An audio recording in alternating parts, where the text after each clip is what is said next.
Good morning all of you. मैं LV सागर GS academy में आप सभी का स्वागत करता हूं। आज की क्लास में हम लोग कौरव वंश और सातवाहन वंश के बारे में देखेंगे। पिछला क्लास में हम लोग शुंग वंश के इतिहास को जाने थे, जिसमें देखे थे कि शुंग वंश की स्थापना पुष्यमित्र शुंग ने मौर्य शासक अंतिम मौर्य शासक जो था बृहद्रथ की हत्या करके किया था। और आगे हम लोग देखेंगे कौरव वंश और सातवाहन वंश के बारे में। तो चलिए शुरू करते हैं कौरव वंश के बारे में। इस वंश की स्थापना वासुदेव ने शुंग वंश के अंतिम शासक देवभूति की हत्या 73 ईसा पूर्व में की।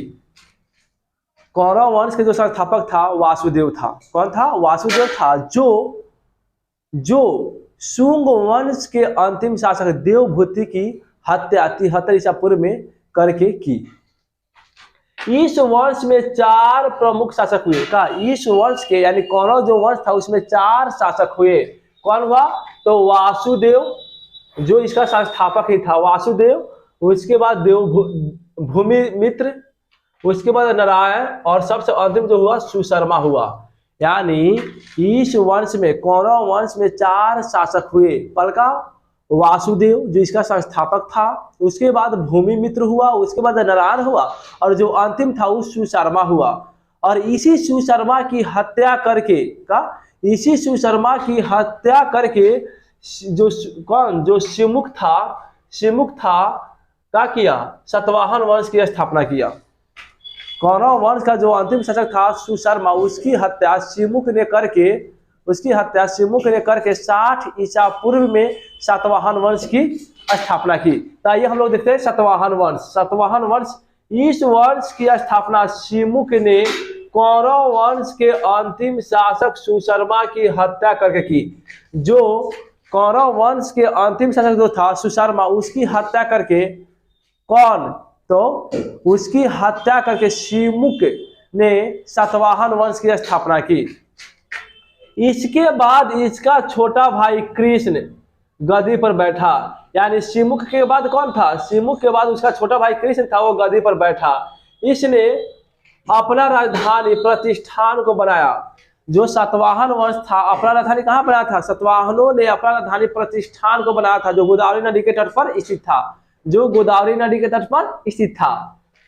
कृष्ण के बाद उसका पुत्र सातकर्णी अगला शासक बना। यानी जो कृष्ण था, कृष्ण के बाद उसका जो पुत्र हुआ सातकर्णी का हुआ अगला शासक बना। इसने 2 अश्वमेध यज्ञ और 1 राजसूय यज्ञ किया।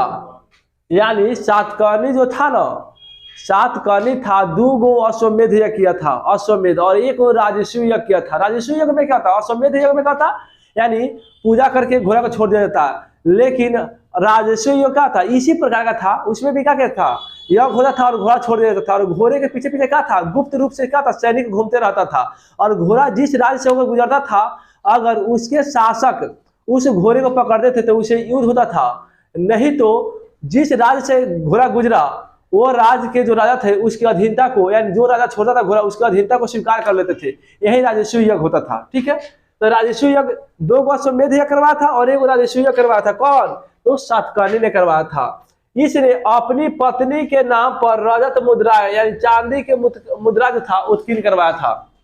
जो सातकर्णी जो था उसने अपने पत्नी के नाम पर चांदी के मुद्रा जो था, चांदी के मुद्रा क्या कहता? मुद्रित मुद्रा जो था उसी को उत्कीर्ण करवाया था। इस वंश के प्रमुख शासक थे। कौन? सिमुक था, सातकर्णी था, गौतमी पुत्र सातकर्णी था, वशिष्ठी पुत्र था, पुलुमावी था तथा यज्ञश्री सातकर्णी था। इस वंश के ये कुछ प्रमुख शासक हुए थे। इस वंश के समय प्रसिद्ध साहित्यकार जो साहित्यकार था किस? यानी सातवाहन वंश के समय में जो प्रसिद्ध साहित्यकार था उसमें हाल था। कौन था? उसमें हाल था और गुणाढ्य था। कौन? और गुणाढ्य। कौन? और गुणाढ्य थे। हाल ने गाथा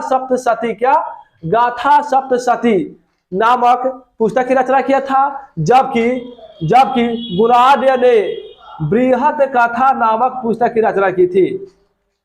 यानी जो सातवाहन वंश के समय में में क्या था, दो गो प्रसिद्ध साहित्यकार था, एक का नाम था हाल और दूसरा का नाम था गुणाढ्य का गुणाढ्य।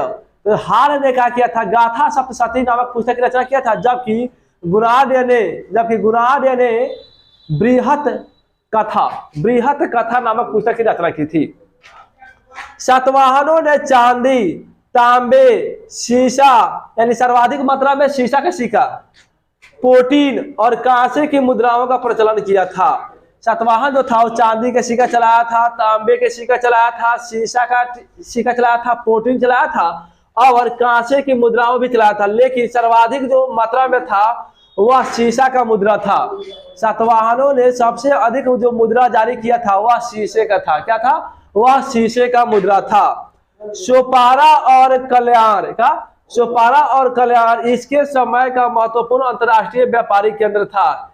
यानी जो सोपारा था, कौन, सोपारा, और जो कल्याण नामक जो स्थान था, सोपारा और कल्याण नामक जो स्थान था सातवाहनों के समय में महत्वपूर्ण अंतर्राष्ट्रीय व्यापार का केंद्र था। अंतर्राष्ट्रीय मतलब क्या, एक देश से दूसरे देश में जो सामान भेजा जाता है वह यानी उसको अंतर्राष्ट्रीय केंद्र बोलते हैं। तो जो सोपारा था और कल्याण जो था सातवाहनों के समय में क्या था, अंतर्राष्ट्रीय व्यापार का केंद्र था। ब्राह्मणों को भूमि दान देने की प्रथा सातवाहनों ने ही प्रारंभ की। यानी जो ब्राह्मणों को भूमि दान देने की जो प्रथा था उसको सातवाहनों ने ही शुरू किया था। इससे पहले किसी ने क्या किया था, ब्राह्मणों को भूमि दान नहीं दिया था। ब्राह्मणों को ऐसे बहुत कुछ दान दिया गया था, लेकिन भूमि दान देने की जो प्रथा था सातवाहनों ने ही शुरू किया था। कौन, सातवाहनों ने ही शुरू किया।